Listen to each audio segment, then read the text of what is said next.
So you and I.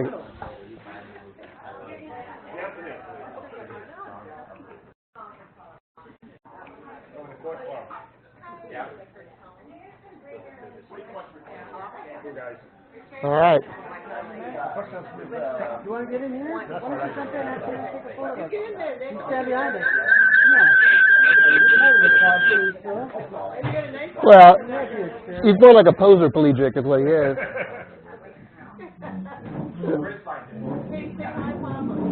All right. Hey, Papa.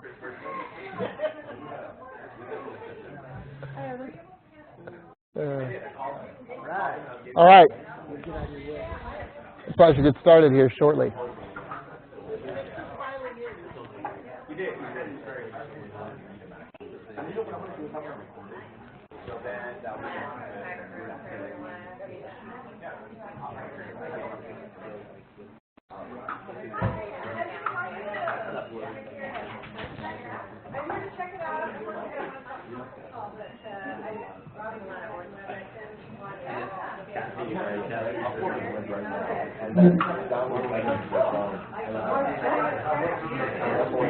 Well, we're going to get started. Open chair. Heather, we're going to get started. So thanks for coming, guys. And you guys can bring chairs if you, there's more seats. But we're expecting a few more wheelchairs to arrive so we can make room for them in the front. But Ian was our patient from 2008? 2008, yes, it's 10 years ago. 10 years ago. Yeah, and he's been a huge asset to us, especially OC as far as technology. He comes back like once a year to spread the love of the latest technology, and we usually at that time invite former patients that can benefit from all of his stuff. So please welcome him. And another thing, this is going to be a very informal, open meeting, so let's just go ahead and if you have any questions, just raise your hands and ask. I am opening this up for clinicians, that's why most of you are here, as well as former patients, to ask questions on whatever. However, the main topic that I've asked Ian to talk about is his new smart home, which is really cool, and I'm excited to hear it. Technology in the wheelchair, technology from his hospital bed, as well as if you can touch some on even Ian's ride. Yeah, so I can mention all those things, but I'm going to be just sitting here chatting, so you guys feel free to raise your hand, talk, whatever you need to. If you have questions about anything, just feel free to jump in. Can I also just say that we are WebExing the Yeah. presentation, and Robert will also be videotaping it so people can watch it later. Okay. For anybody who doesn't want to be in the WebEx, don't go sort of beyond where Robert is right now. But there's things over here too, guys. And I'll try to repeat any questions I hear so that they can get it from them. All right. So yeah, as I was mentioning, it was about 10 years ago that I was going to college at UC Santa Cruz, biology student. I had a science background, loved the outdoors, big cyclist, rode my bike everywhere I could, went, pick up groceries on my bike, went to school on my bike. And then one day I was riding home from campus and going a little fast, and I hit some sand in the trail, wiped out, went headfirst into a tree. C2 complete is what it ended up being. When I first came here, actually what happened was, they were doing the little poke test that they all do to us when we're first hurt. And they would, make a mark with a Sharpie on my chest of where that was, and it slowly was rising, over the hours, I guess, until they decided, okay, you're gonna, lose the ability to breathe pretty shortly, so it's time to operate. Spent 3 months here. Had to spend the first few weeks in a rotor rest. I hate that bed still to this day. For those of you that don't know, it's a swinging bed that was just miserable. It's rough. It's really rough. But yeah, spent those first 3 months kind of trying to learn how to live as a paralyzed man. I'm happy that I ended up in this hospital. I feel like both the therapists, the doctors, the nurses really did give me the tools I needed to, to succeed. And they trained me, they trained my family really well, and I was thankful to be here. They ended up putting me in this chair. We could talk all day about the differences between rear-wheel drive, front-wheel drive, mid-wheel drive, and then head array and chin drive and sip and puff. But I just went with the sip and puff chair mainly, so I could itch my nose with the straw. I mean, that's a really valuable tool. So then I went home, and I no longer could live with roommates at UC Santa Cruz, so I had to go to where my family was. And my family at that point was moving to Washington State, in Port Angeles to be precise. I was on a ventilator. I couldn't breathe at the time, and it took me actually about a full year before I regained enough diaphragm to take some breaths. But I flew up there, and I'd left all my friends. I was 26 years old.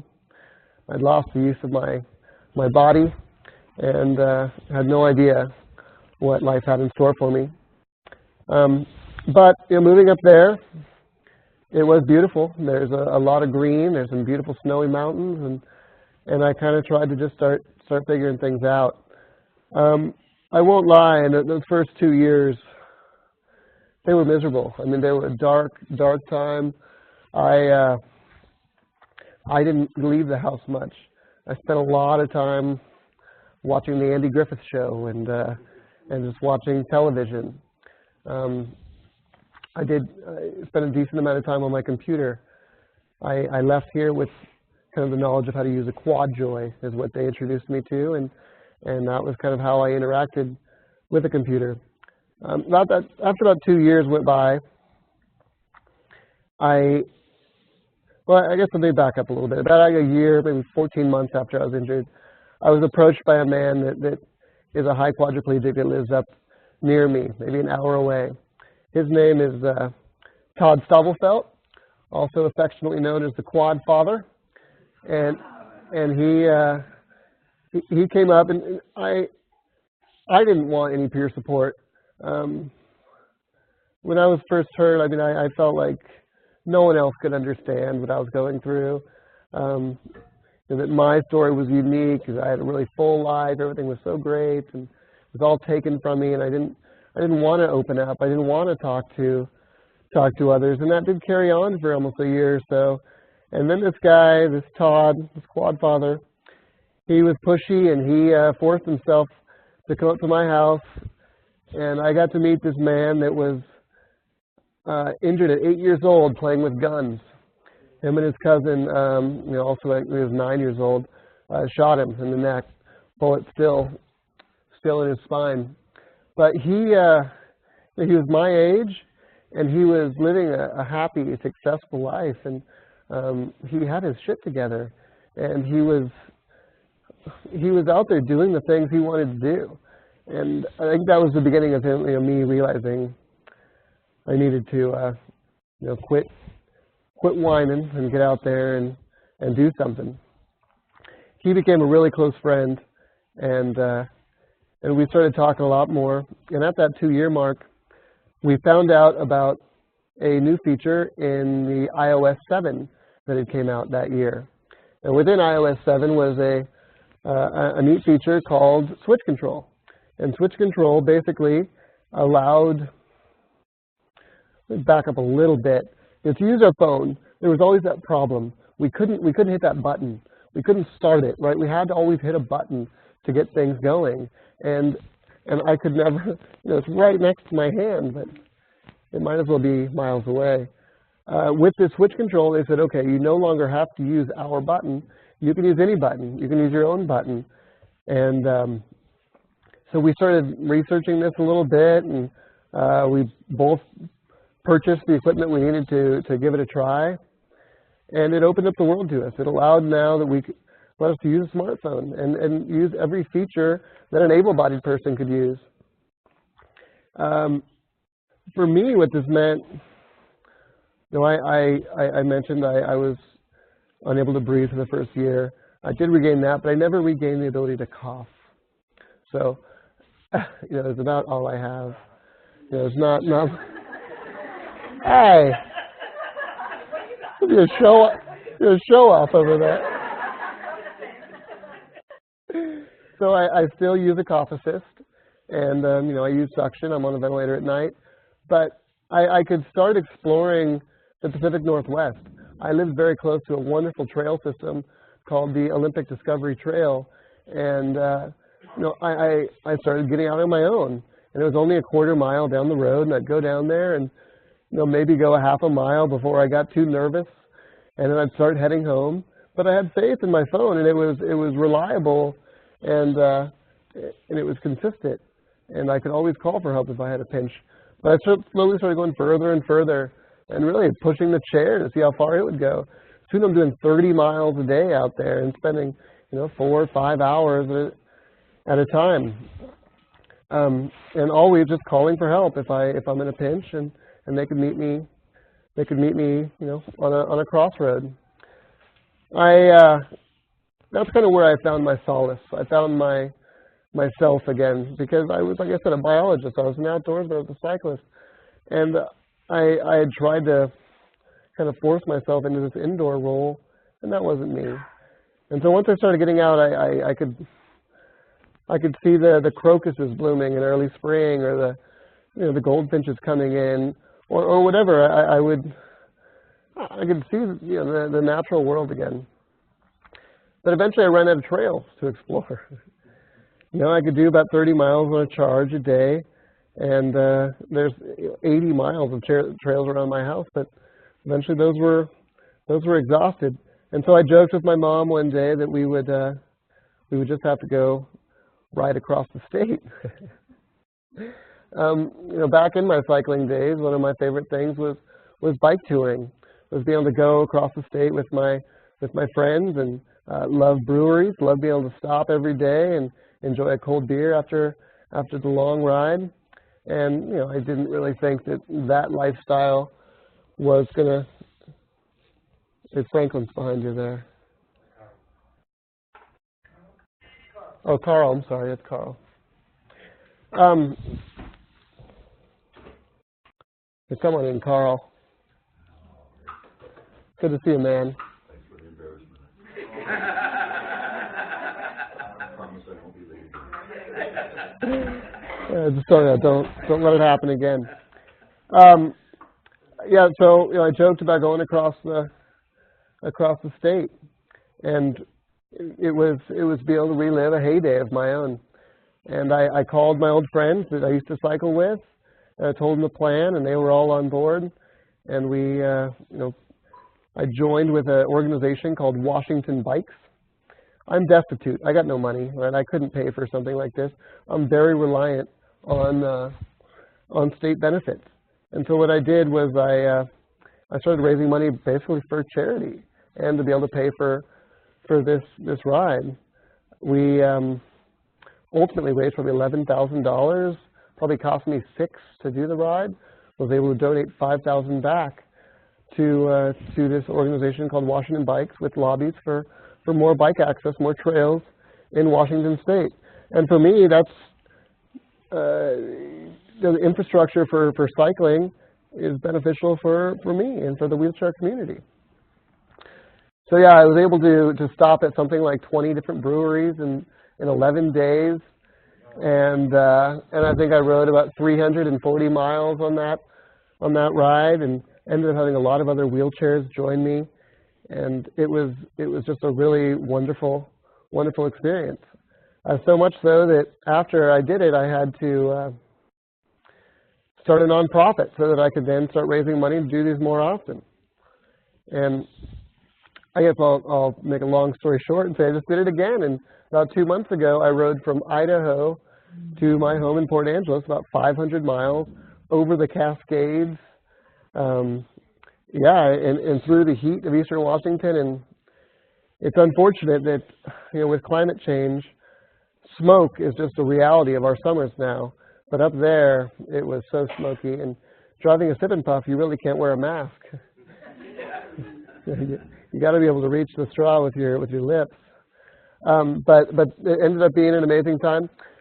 I've gotten a lot of cool accolades. I got to meet the governor. I got to talk with him about what our state needs to have a more accessible outdoors. And I've got to do some really cool stuff.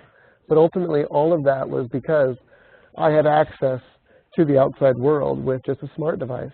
And using the switch control, using, I have to say HS, because if I say, hey Siri, my phone picks it up.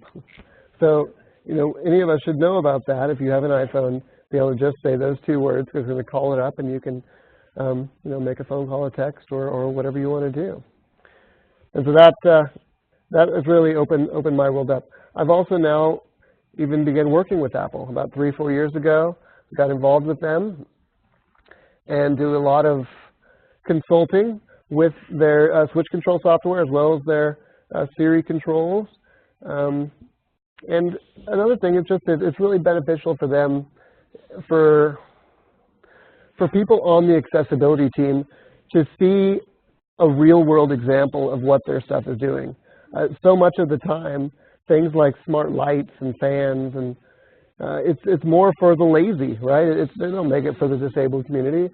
They make it for people that don't want to get off the couch. And that's fine, because ultimately that's driving the price down for assistive technology for us, and kind of opening up the the world for that.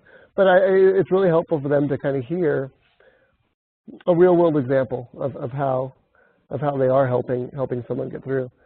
Misty.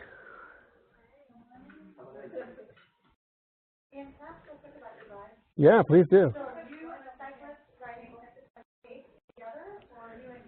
We are. So the way we do it is I always end up having at least 2 cyclists with me, often like one in front, one in back, and mainly they're there for visibility. I mean, they're there to help me with anything I might need, but I'm on the side of a freeway often. Yeah, it's all about visibility, making sure that we are seen. How fast are you going? Yeah, how fast am I going? Going about 7 miles per hour. And what else I've done is I attach myself to any organization or company that's willing to help me. Because like I said, I don't have any money to do this stuff. I have to basically ask and reach out. And so I reached out to a lithium-ion battery company.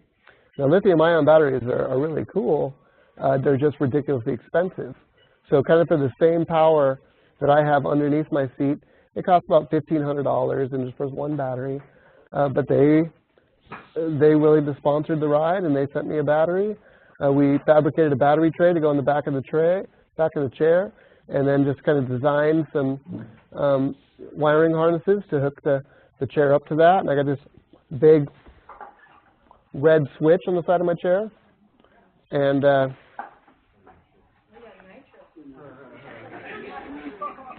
what that does is just switches between the batteries. And with that, it gives me about a 60-mile range, which is a good distance, for a power chair. Spending most of the day riding, but I'm also working with Invacare, the company that makes my chair, and they believe they'll get me up to 9.6 to 10 miles per hour before my next ride. Yo. I wanted to see if I can zoom in into your different mechanism. Sure. If you get close to the camera, what I can do is I can show that my home is the same top. All right. Yeah. The beer tap. We're working on that. All right. So the way the Sip and Puff works, I already mentioned the nose itching, which is handy. But by puffing, you go forward, and I have it on latch, which means it's going to keep going until I stop it. But a long duration of a sip or a suck goes back, and then a light puff or a light sip goes left and right. All right, and if you're asking about the switches, so I just have 2. They're called micro light switches. You can get them at all sorts of places, AbleNet. I also have this right here. I'm going to interrupt for a second. I'm going to come over here because there's a glare. They're not getting the contact. Go where I was. They're able to see it too, though. But. Go where you were. How do you want me to get in there? Just close enough to see it. There you go. There we go. All right. So 2 microlight switches that I just have attached to my sipping puff straw. I do have to replace this straw about once a week, if not more frequently. And that means a lot of switching back and forth of these switches onto different straws. What else I do is I use the clips that you get off of the badges from conferences and such. And if you just take the little clips off, and you can screw them right into the back of the microlight switches and then clip right onto the straw. Just an easy hack. And then this switch, we just kind of made it. It basically plugs right in to like a garage door opener on the back of my chair, which ultimately just drives my door. All right. You got it. They give us a happy face the first who asked. So. All right. The switches are pretty simple. It's just a microlight switch.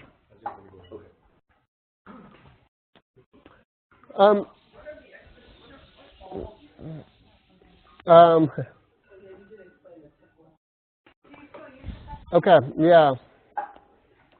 So in order to use switch control, you kind of have to have a way for these analog switches to get to your digital phone. And so there's a device made in Eastern Canada called Tekla. It's from Komodo Labs. They're a cool company that has basically made this device. Do you want to come over and point it out? This is it. And they've got a new design. It's all black, so it doesn't stand out like the last one. Yeah, it's sexy. It really is. What is that one called? Tekla E. Mm-hmm. So really, well, I'll explain more about that after I just explain the basics of the Tekla. So these 2 switches, these micro light switches I have, basically just a mono jack, aux cable, whatever, plug into that Tekla, and then that converts these analog switches into Bluetooth signals that my phone can pick up, and that's how I'm interacting with my phone. And I can do everything, let's like say someone's looking at a picture and they want to do a gesture, either like a swipe over or a pinch to make it zoom in. All of that's still possible and easy to do when you figure out how to use the switch control. The neat thing about this new Tekla E, it used to look, like a flux capacitor. I mean, it was this big, colorful thing, and now it's this really nice, sleek black. But it allows device switching. So what that means for me, underneath my right armrest, you'll see a ball. I'm sure you guys can see that. That's through RAM mount where it is. But anyway, that can hold an iPad, right? Another mount that puts an iPad right in front of me. And if I just hold one of these switches for 3 seconds, I can then just toggle to the next device. So that then my switches are now controlling a new device. And you can daisy chain up to, I think, 12 devices if you want. Can't imagine ever using that many, but you could. And to interrupt, RAM mount actually makes the equipment that fits in the track under armrest. Yeah, so for the people at home, what she was saying is that RAM mount makes a neat new accessibility option for wheelchairs that slides into the slot underneath your armrest so that you can actually mount straight to the armrest. So they're designing it around the wheelchair, which is really handy. And mounting is something we're always trying to figure out. And this is a really cool company, and they are really taking off in the accessibility world. All right, I talked a bunch about the stuff on the chair. Is there anything else specifically I think I should mention on the chair? I have not 3D printed anything of my own, but there is a neat new quad mouse, right, available. I think you can 3D print, and it's super fancy.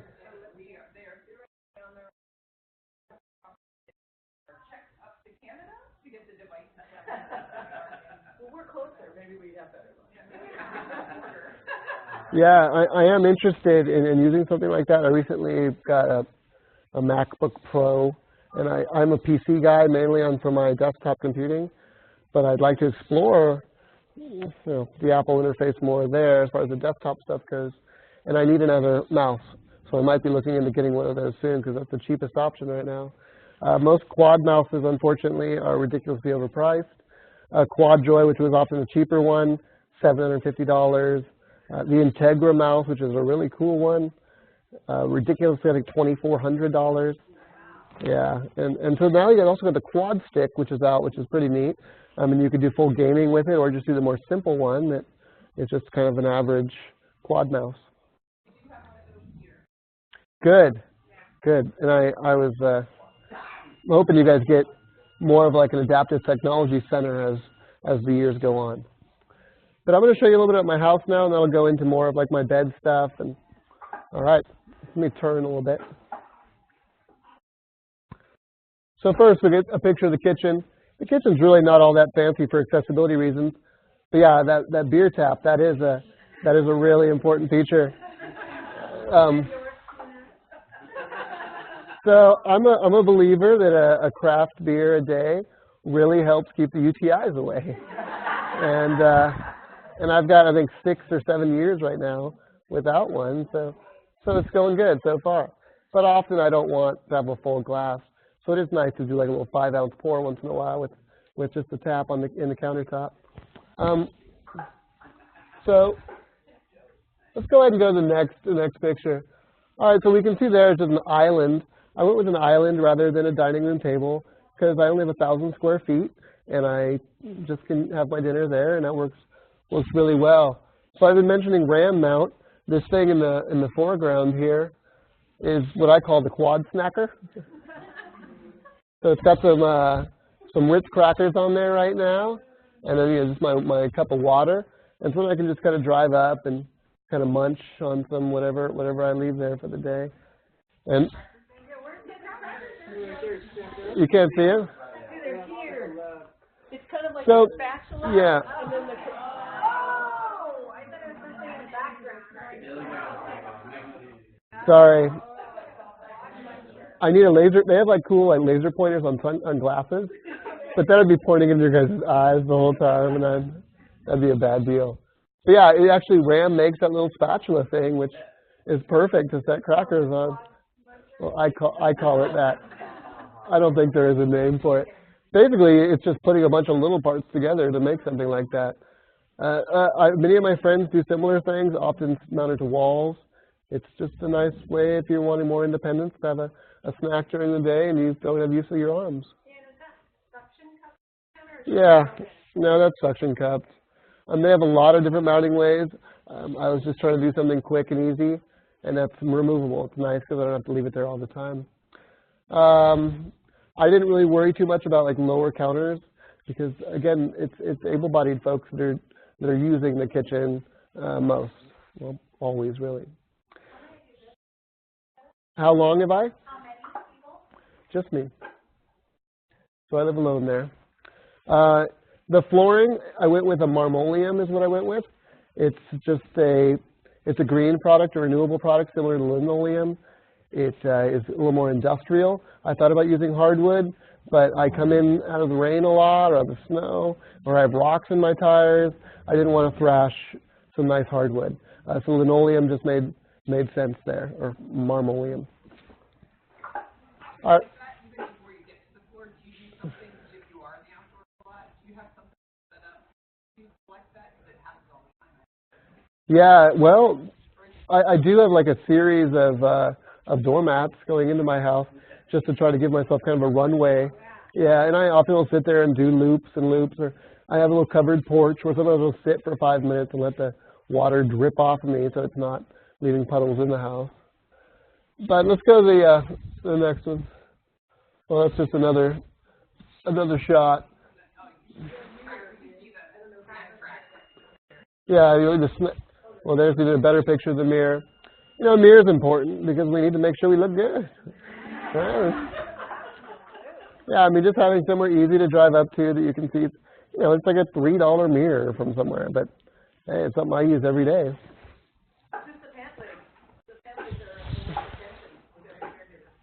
All right, so now we are into the bedroom. My closet, I just wanted it kind of wide open, right? I have to pick out my clothes from bed every morning. I didn't want cabinets and drawers and things for them to be digging through for my clothes. So everything is pretty visible. I like that. I went with more of just a curtain as my door because, you know, sometimes we want as much space as we can get in there. And we can drive into a curtain a little bit if we need to, and we don't break the doors.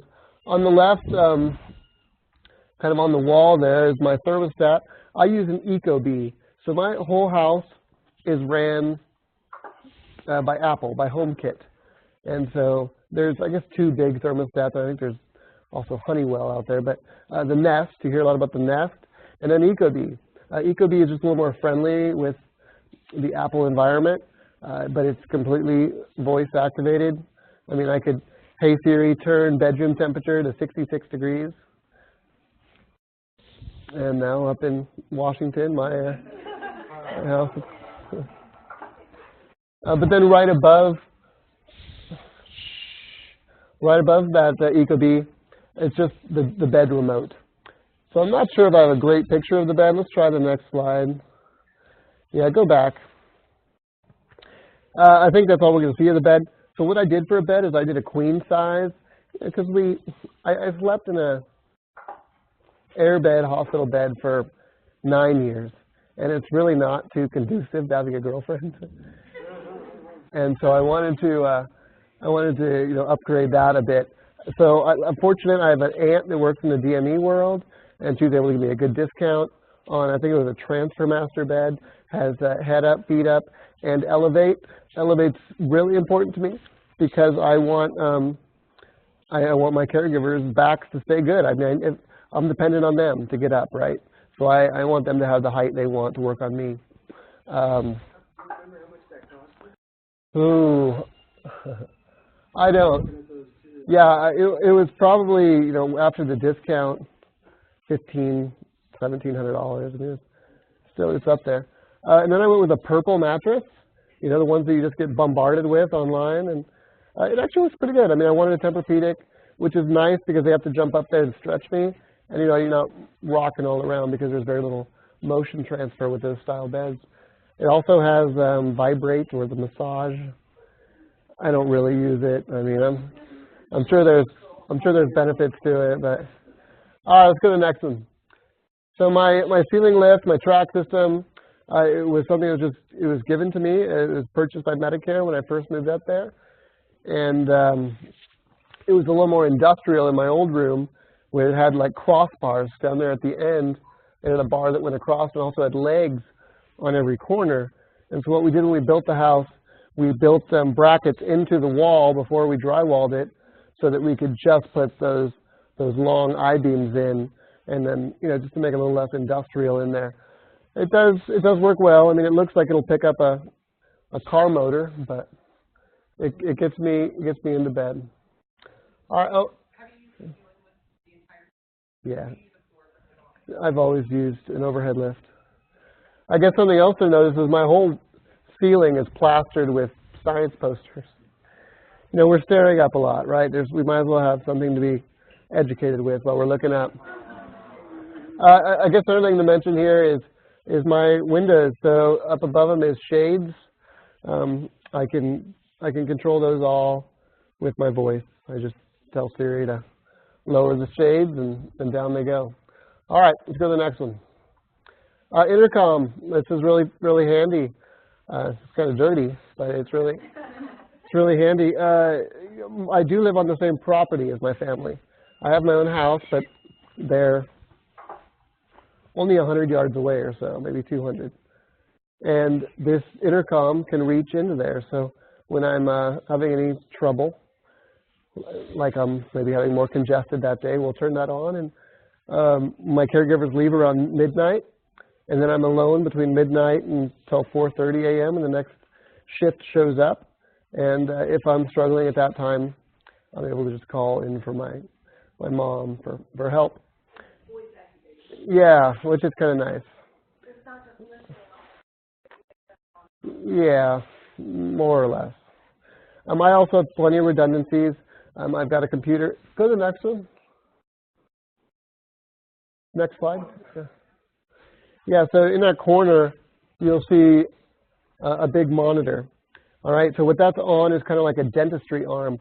You think about a dentist, and the dentist has like that light, right, the big light on the arm. This is similar, but it just has a monitor at the end with a quad joy mouse coming off of it, so that I can just rotate that light over to my lips when I'm in bed, and I can use my computer. I've ran the wires before I even built or drywalled the house. We ran the wires under the house and up through the walls, so that I'm actually using the same PC that's out in my office. I also have my phone mounted above it, so I have full internet there. I can call with Skype if I needed to, or I could use my cell phone. So I've got two redundancies with the intercom. So the intercom, cell phone, and then Skype or internet or anything I can do there, so that I can always call for help. You can see all my respiratory equipment and ventilator there on the left, cough assist and suction. That fan on the left, that black fan, that's just plugged into a smart outlet. So I can just say turn bedroom fan on, and while I'm sitting in there between midnight and 4:30, if I'm burning up, I can cool off a bit. All the lights, of course, in the house, completely dimmable, functional by me. Can you explain how cough assist works? Sure. So a cough assist is basically it just pumps a bunch of air into you and then pulls a bunch of air out. Well, it gives you two options there. So if it gives you enough air to help you, cough up whatever is there, or it can just pull it up through the trach. Or if you're using a mask, I've never used a mask, so I won't speak to that. Let's. Explain what Tyler does with it, because he's a high quality. All right. Yeah. So my friend Tyler, he does some amazing stuff. He's got. Yeah, he lost his trach, or he got rid of his trach, a very similar level to me. He gives me hell. He believes I should be trying to get out of the trach. Maybe I should. He has a onboard ventilator, but it's one that he can just draw off of, right? So he can do breath stacking to cough, and that works really good for him. But when he's at home, he's developed a way to basically use a smart outlet, like the one I have my fan attached to, so he can drive up to a mask and tell it to turn on, and he can cough assist himself. I mean, he has no more function than I do, and it's a really cool system. He's very ingenuitive, and it's a neat idea. I don't know how well a mask would work for me, but maybe one day I'll try that out. The what? Oh yeah, something more like that. All right, let's go to the next one. All right, so yeah, I did. So my bed, it only elevated about 10 inches. That's all the room it had to elevate. And so I did put some platforms underneath. I kind of measured all my short caregivers and my tall caregivers and find out what worked best for them as far as height. And we found the right height for it, and that works well. Let's go to the next one. All right, so here, this is that door opener I mentioned, the switch right here, and on my arm that controls. It's called Open Sesame is the company. It's very low tech. It uses the same technology as a garage door opener. I could have used something that uses a HomeKit and Apple, but you can have problems there if you don't have internet. And so I wanted it to be very reliable. You need to get in your house. So that was the priority. So yeah, I went with this. It was also donated to me by a friend, which made it an easy choice. Yeah, the Open Sesame, I think they're close to $1,000 is what they are. Yeah, so right here, the switch, that opens it up. Yeah. And then the way that also works is if you hit it once, if you hit it once, it'll open up and it'll stay open for, I think, 10 seconds. You can adjust the timing to whatever you want, and then it'll close. Or you click it and you open it up, and after it's open, you hit it again, it'll stay open until you tap it. So you have a little bit of control there, which is nice. Does it matter proximity, or is it Yes, it is proximity because it's just a radio frequency. So just like a garage door opener, you got to be a certain distance from it to work. I'm not opening it right now.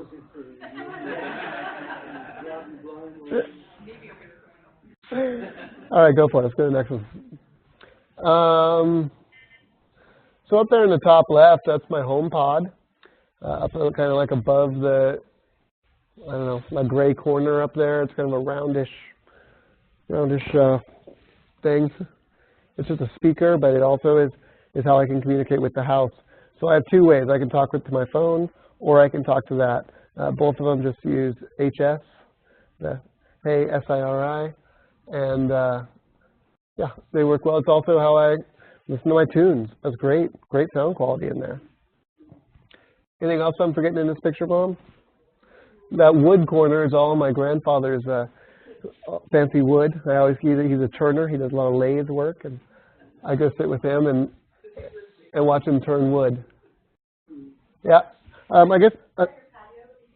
Yeah, and I think I'll have a better picture of that for you. This little covered patio is all it is. It's not big, but it's just enough space to have a dry space to kind of dry my wheels off before I come in. All right, let's go to the next one. Yeah, so here we are in my office, the Quadjoy. I guess something to mention here is that I've experimented a lot with different microphones, right? We have to have a good microphone to do a voice recognition, dictation stuff. And over in that far corner is something called the Blue Yeti. Crazy, like $175 microphone. Horrible. Doesn't work well for me at all. Instead, what I found was a nice $12 headset, USB headset, that we just broke apart. And right underneath my Quadjoy, you can kind of see it. It's Velcroed right there underneath it, and we just took it apart from the actual headset, and it's great sound quality. And right near my lips, just the boom part, we broke off and rewired it and plugged it in. Anyone I can get with two hands. Yeah, I mean, it depends. Like this was kind of, I have a electrical engineer buddy that does that stuff, like my lithium-ion battery, that wiring harnesses. I wasn't going to wire that up. I'd be on fire by now. Sorry. Okay, so yeah, he takes care of that for me. Yeah, just to the next one, I guess. Oh, all right. Into the shower. Yeah, it is. The Raz shower chair. I guess first, as far as tech goes, that white box up on the top shelf, that's just called a iShower, and it basically just Bluetooths to my phone, and so I can jam to some tunes in the shower. We just kind of looked on Pinterest for a design. I like the idea of having the little waterfall coming down, and we found a tile guy that could do it for a decent price. The whole room is, there's no shower curtain or anything. It's just wide open. Big drain right in the middle. It works for me. We have the cabinets raised off the ground, so that it pretty much could flood in there without ruining any cabinetry. Yeah. Those windowsills my grandfather made also.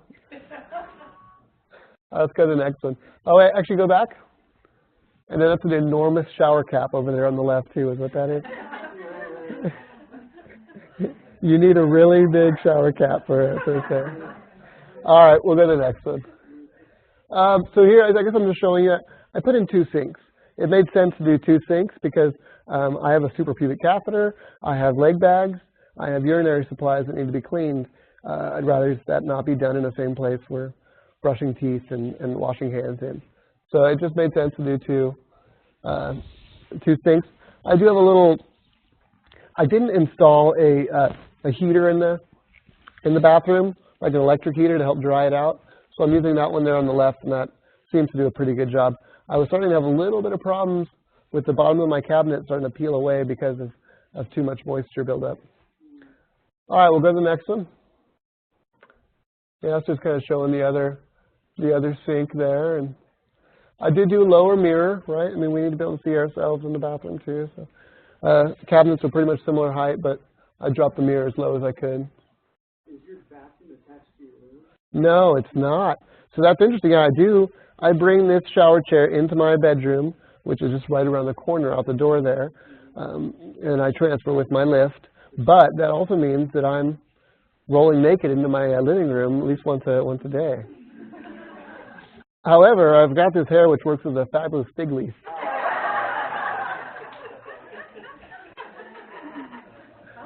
It is.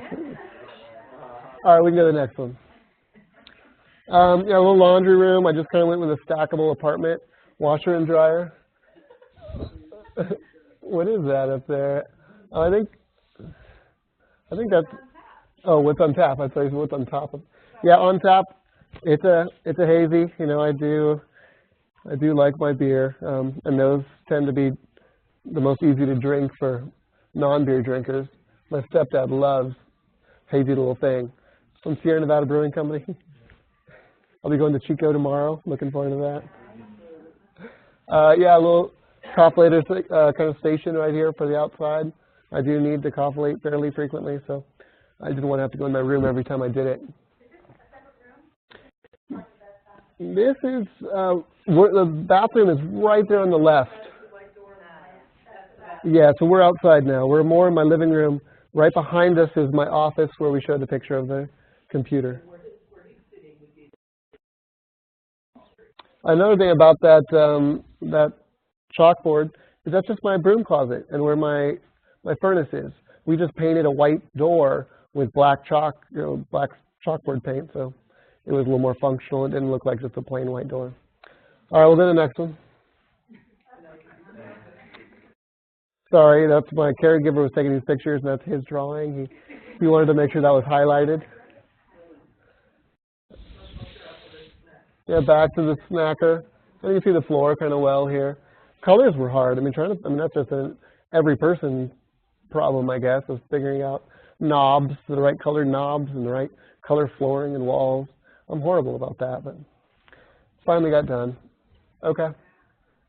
So yeah, instead of going with a wood ramp up there, we've got enough weather that it made more sense to do concrete.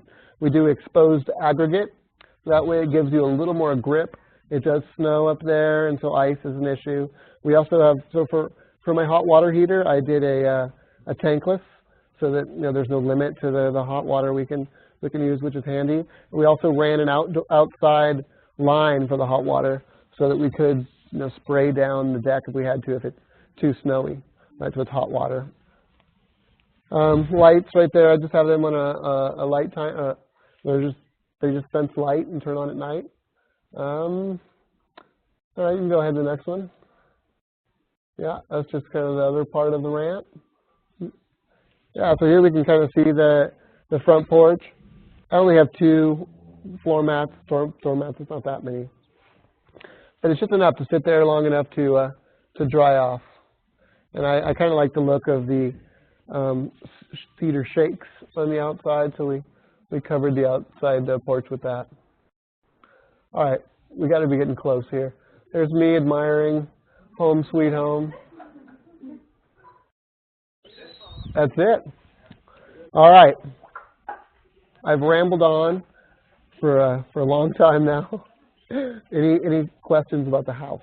Yeah, I had a question about the blinds. If you could repeat the question too. I will. So go ahead. What type of blinds are those? Yeah. So he's asking a question about the shades actually. Yeah. Instead of blinds, I'm using shades, and he wants to know what type I'm using.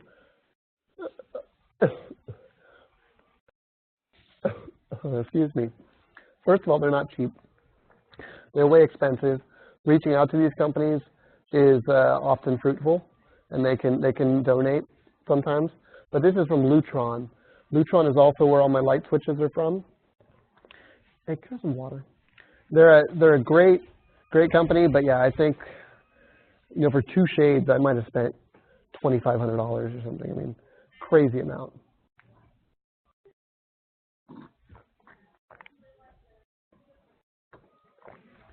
But it's well worth it for having some privacy in my room. I mean, every day I'm transferring from my bed to my shower chair. And I guess that's something that'd be interesting to talk about, is kind of how I do that. A lot of people will try to transfer from their chair to the bed, disrobe, and then get into the shower chair, which adds a lot more time. Where as long as they can unbutton your pants when you're in your main chair, they can lift you up in the sling. Your butt's hanging out of the sling anyway. They can just pull your pants down off your butt, set you in the shower chair. You no longer have pants in between you and the seat, and they can just pull your pants right off, and you can strip without having to do that whole extra step of getting into a bed. I just think it's an easier way. All right, any other house questions? So 2 years ago, I downloaded a home architect program and started designing the floor plan, and I just moved in 6 months ago. So 9 years before that, I lived in my family's house. That one's 100 yards away, and I didn't even have a door. I had a curtain. I had like a shower curtain as a door. So it's a big improvement. Maybe talk a little bit how you funded it too. Yeah, you're right. That's a huge thing. Like I've mentioned, I have no money. I mean, I couldn't afford this, but I totally reached out to the community, and I reached out to all these different tech companies for donations on the tech aspects. But I did a GoFundMe. I probably raised like $75,000 there, which I did a bunch of it. Family helped a fair amount, and then just tons of donated labor and donated materials. The entire roof, most of the drywall, the paint, I mean, all that was donated. The framing, even the floor joists were discounted. And so it took longer to do that, but it was the only way I could make it happen. I didn't have the money to do it, and so I just had to kind of acquire it slowly as we went. This is on your family's property? Yeah. All adjacent or kind of shared? Yeah. I mean, they're no, that's actually a big garage. And so this is the driveway that I'm in, and just off to the left there is the family's house. But I mean, I'm in Port Angeles, Washington. Yeah. It's a 5-acre property, so we're big. Kind of a compound.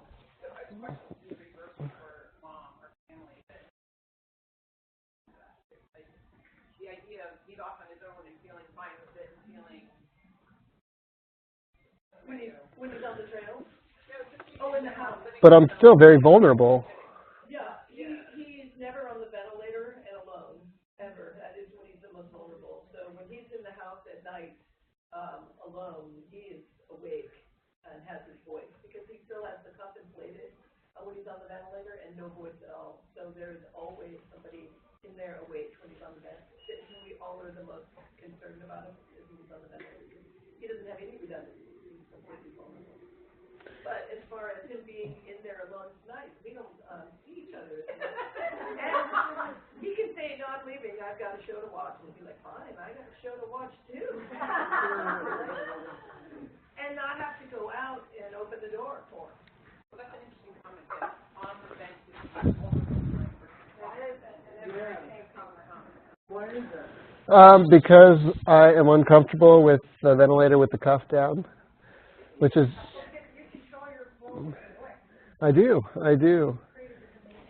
Yeah, and I only want the ventilator on me when I am sleeping, and I only need about 5 or 6 hours a night, it seems. So I just prefer not to have it on when I'm just laying there.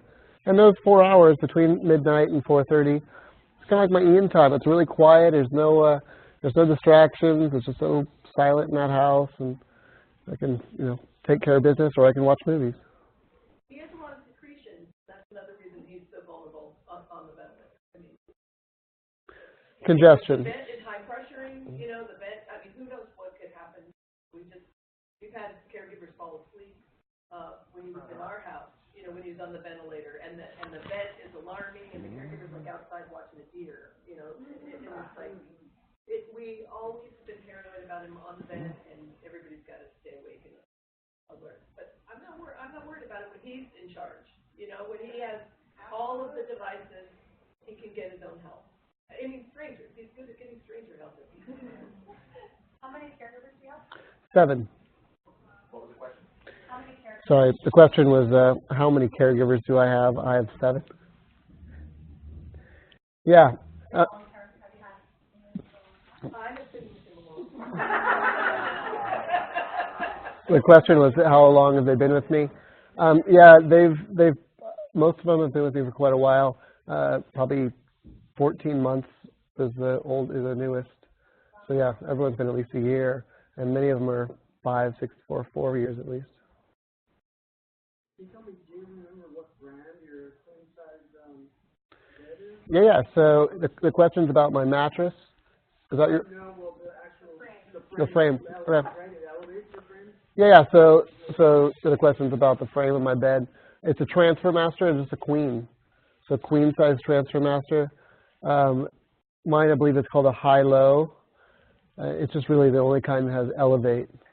Because again, that was pretty important to me, was to have elevating on my bed. Now, do you have like a low flow airlock something? No, I'm using, it's just a Tempur-Pedic. Yeah, and I find that to be superior to the air mattress for myself. I've been good in skin so far. You know, I've had a solid 9 years with no pressure sores in that air mattress, and I've only been in this one now for 6 months, so you know, fingers crossed. But overall, it's just better for them to be crawling around on there. It's, you know, not being, you know, flopped around, and I think I'm just really comfortable in it. Yeah. Yeah, as you should. I do turn somewhat frequently, so about 3 to 4 times a night. I never really get more than 2 hours of straight sleep, but I get really good. I actually sleep through all of my range of motion. When I used to do bed bath, I'd sleep through bed bath. I still do my bowel program in bed, so I sleep through that. I sleep through everything I can. Yeah, well, I can't feel a thing, man. Yeah. It's just, you know, sometimes you feel like you're in a rocking ship a little bit with them moving around, but it's not so bad. But yeah, I guess I kind of start on my back for a few hours, then go to my right for a couple, go back to my back, and then go to my left. It's pretty standard. I mean, you just have to find a one that works well for you. I have buddies that are very successful with no pressure sores that do not turn at all. And I kind of wish I could, but I start getting so spasmy after I'm in one spot that I have to turn. It's not so much the pressure that's forcing me, it's just the discomfort from the spasms. Yeah. Got a question here, so I don't know if you can read it there. It says, I have a lot of electronics in my home as well, but I find myself having to fix one thing or another, it seems, every month or so. Yeah. Yeah, I've had problems with that, but I think that the independence it allows me far outweighs the problem solving that you end up doing with technology. It can be frustrating. I know that, and when things all fail, then you're really bummed. But it's still well worth it. Well, just share It says right there, if you can follow up, it says, if you find yourself repairing devices frequently. I guess you kind of alluded to that question already. Yeah, not that frequently. What were you saying? I mean, just share the current frustration you're having with your bed monitor slipping away. You know, it's not as much. All right. Yeah, I mean, there's tons of little problems. Yeah, like that big arm that holds my monitor. That sometimes won't stay right at my lips. So it just wants to move an inch away. And, you know, an inch away from me can be a mile away. And so things like that are trouble. You just have to stay on top of it and really work with your people, I guess, to help out when they can. Is there more parts to that question behind me now? I'll just connect them with, if you don't mind, I'll connect them Cool. with you. Please do. Please do. I have a question about Yeah. you said most of your home is to Apple. Have you tried any of the other? The Echo and yeah. I haven't, and I haven't. Yeah, Xbox I use, I guess. That's one thing. And I use TiVo for my television. Just allows me to have an app right on my phone that is the remote control, right? So I can control the TV with my phone. So the cool thing about Xbox is voice control of volume and channel changing. Yeah, so both those. I mean, yeah. No, that's just straight voice. That's just straight to Xbox One. If so, I'm unfamiliar with that, but. I got an email today of asking locally, who knows stuff about this?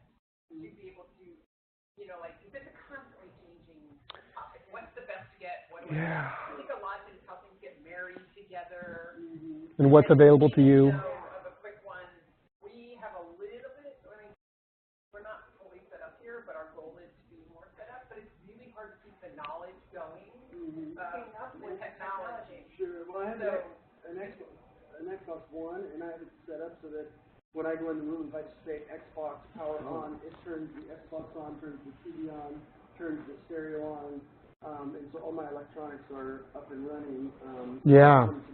My boys, I was just wondering That's, that for you. no, that's the Connect too, right? Xbox One Connect, is that what that's called? Or is it just Xbox One? I don't.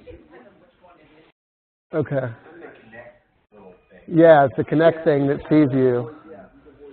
But the idea of pulling in resources is something like, how do you make it better for people to know where to go? Because it's, I mean, even as myself, to set up something in my house just overwhelming of what it is. I'll talk to you later because Rand's got some ideas using Google. Yeah, and I think we want to be able to, for here, is to be able to say, these are all the different things you can do, and not just say, this is, I mean, Definitely. everyone, all options and not just. So for the people that can't hear, she's just talking about the various controls, be it Alexa or Xbox or the Apple HomeKit or HomePod. Well, you know, I think too, there's like the Echo, right? There's the Google Home, there's the iHome, different platforms based on what you're using with your phone. But like, I know for Do you want to play it? Echo, We can. I think the Fire Q is kind of specifically geared towards controlling your TV, change channels, controlling the volume. So it just kind of depends. Yeah. It's the Echo Fire Q. And then what's Just the one on the website? on Echo, Yeah. actually has a smart hub built into it versus having to buy something different to connect all your devices to. Wait one sec And though. it's always changing. Like, you know, every month I feel like Amazon Echo comes out with it. So now you don't need hubs, you've got these are standalone. You don't even need a hub for these types of things. Yeah. So do you need Wi-Fi for that? You need Wi-Fi, and once you've got the Wi-Fi, you don't need a hub. All smart stuff is one. Yeah. Ian, another question about, because your voice too, you're not that loud also.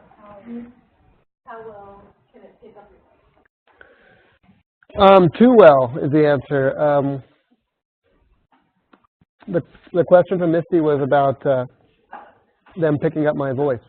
So the why I say it works too well is that I have the HomePod in my house that's always listening and that I can control. But I've also got my phone. So if I'm in there and I say HS, hey Siri, it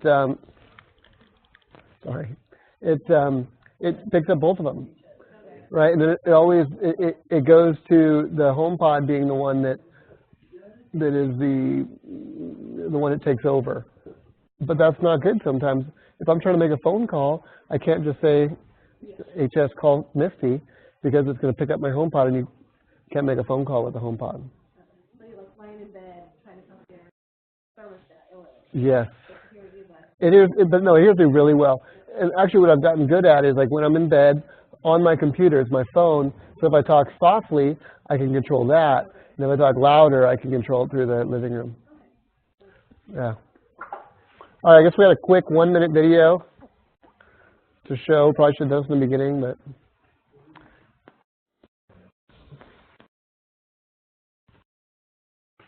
I think we're missing audio.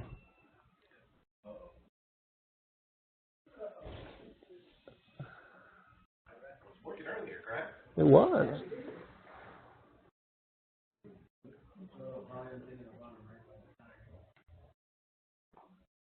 Oh, you know what? I got it.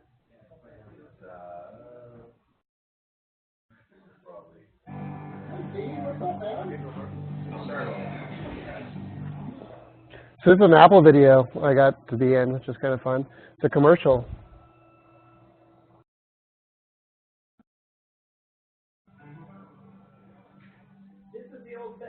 I am a strong believer that nature is one of the best medicines.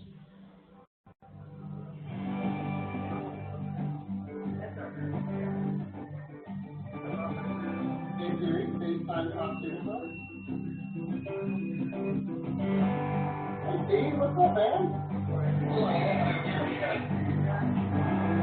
favorite thing is just the natural beauty of the Pacific Northwest.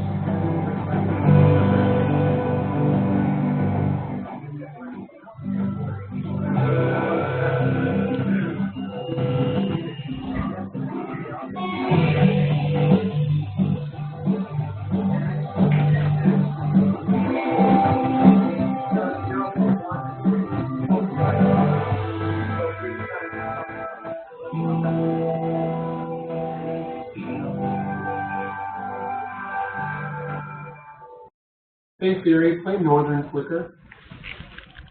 Shit. Northern Flicker.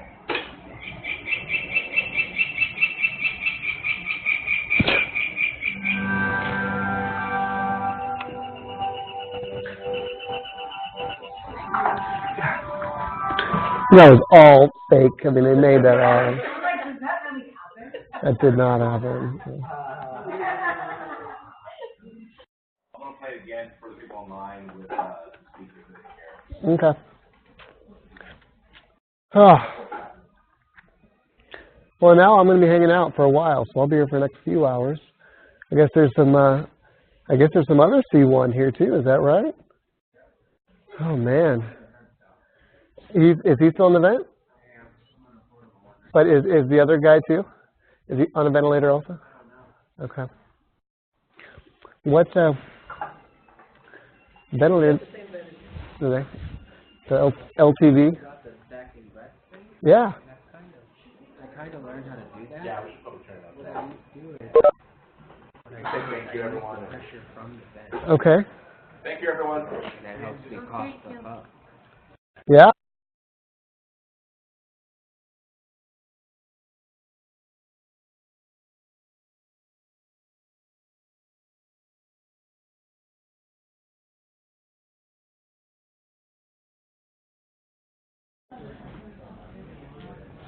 Thank you for tuning in. We are done. Thank you.